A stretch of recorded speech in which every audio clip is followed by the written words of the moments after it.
Les gars, j'espère que vous allez tous bien, content de vous retrouver. Petite vidéo actualité Barça ces derniers jours. On m'a demandé beaucoup, Dani Olmo, qu'est-ce que tu en penses? Est-ce qu'il va être inscrit, pas inscrit? On va revenir sur tout ça. On va parler aussi un petit peu de Lamine Yamal et de Frenkie de Jong. N'hésitez pas à participer dans les commentaires comme d'habitude. Encore une semaine, allez, 8-10 jours avant le prochain match du Barça. Et Lamine Yamal devrait être prêt pour le match de Bilbao. Donc contre l'Athletic Bilbao là-bas en Super Coupe d'Espagne. Ça veut dire qu'il ne sera pas disponible pour le premier match du Barça, mais j'ai envie de dire mieux, tant mieux, parce que si on a besoin, si le Barça a besoin de Lamine Yamal pour jouer contre une division 4 ou 5 là-bas en Coupe du Roi, ça devient préoccupant. Je sais que le Barça est meilleur avec Lamine Yamal, je sais que Lamine Yamal fait partie maintenant des meilleurs joueurs du monde, j'ai aucun doute sur ça, mais ça va, il n'y a pas de quoi le précipiter pour qu'il revienne pour un match de Coupe du Roi. Et d'ailleurs, même pour la Super Coupe en soi, il ne faut pas précipiter les choses avec Lamine Yamal, vous le savez, il faut prendre son temps, mais c'est quand même une bonne nouvelle de voir qu'il évolue bien, on va dire. C'est vrai qu'il y avait des petites craintes concernant ces histoires de cheville parce que c'est la deuxième fois en peu de temps,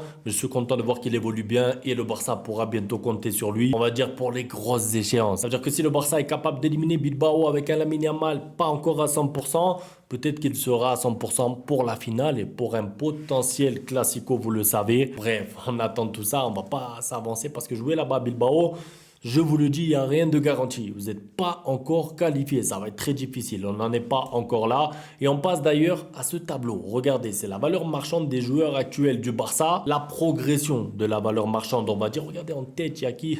C'est pas une surprise. Évidemment, Lamine Yamal. Valeur marchande, s'il vous plaît, 180 millions. C'est quand même incroyable quand on remet dans le contexte. Parce que moi, je veux bien Neymar à son prime qui valait 220 millions et tout. Mais là, Lamine Yamal a que 17 ans. Il n'a même pas eu encore 18 ans.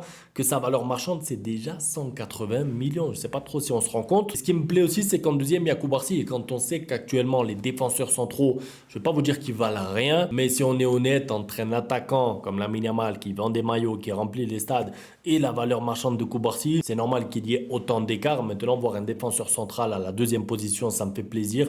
Il a pris de la valeur aussi, 30 millions de plus. Par contre, quand on voit le même tableau, et je vais parler un petit peu de lui, regardez qui se trouve à la dernière place. Monsieur Frenkie de Jong qui a perdu de la valeur. Et encore, moi je dis que le tableau, je ne sais pas s'il représente vraiment la valeur réelle des joueurs. Parce que bon, 45 millions d'euros de Jong aujourd'hui en valeur marchande pour un joueur qui est soit blessé, soit quand il revient, il n'arrive pas à enchaîner, soit quand il joue, il n'est pas très bon. Il est même presque, on va le dire, derrière Casado dans la hiérarchie, voire même presque derrière Eric Garcia. Je parle là pas de ma hiérarchie, je parle de celle de Hansi Flick. Frenkie de Jong est loin dans la hiérarchie et je trouve que sa valeur marchande, moi, elle est même plus basse. Honnêtement, 25-30 millions parce que à part un club anglais, allez, un club de première ligue qui mettrait 60-75 millions peut-être sur lui, dans tous les autres championnats, franchement, que ce soit les équipes italiennes ou d'autres équipes espagnoles ou des équipes de Ligue 1, je sais pas, sa valeur marchande, ça serait du 25, du 30, du 35 millions d'euros. Et si je vous parle de ça, c'est parce que justement, si le club en avait l'opportunité, il aimerait vendre De Jong dès cet hiver. Sa valeur marchande est estimée à 45 millions d'euros. Le Barça se satisfait de ce chiffre. Le Barça se satisfait de ce chiffre, mais je vous ai dit, il faut réussir à trouver un club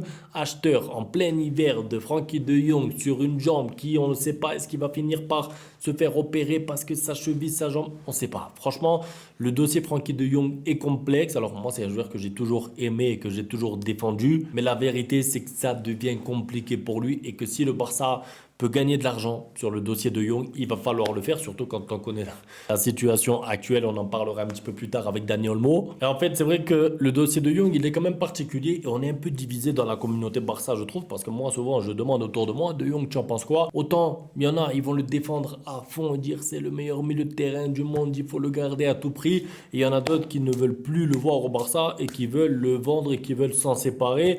Moi, je sais pas. Je suis un peu mitigé, je vous mens pas. C'est un joueur que j'aime beaucoup. C'est vrai que je crois d'un côté en son potentiel, mais de l'autre côté, je me dis, ça fait quand même quelques saisons que chaque année, on répète la même chose. Quand le mot potentiel, il revient trop souvent au bout d'un moment, ça devient compliqué. Maintenant, je suis mitigé parce que je l'apprécie beaucoup, mais je lirai vos avis le concernant. Au club, il n'y a aucune activité sur le marché des transferts à tel point que Deco s'est envolé au Brésil pour des vacances. Eh ben, bonnes vacances, Deco. Moi, j'ai vu des gens, non, mais pourquoi il part en vacances?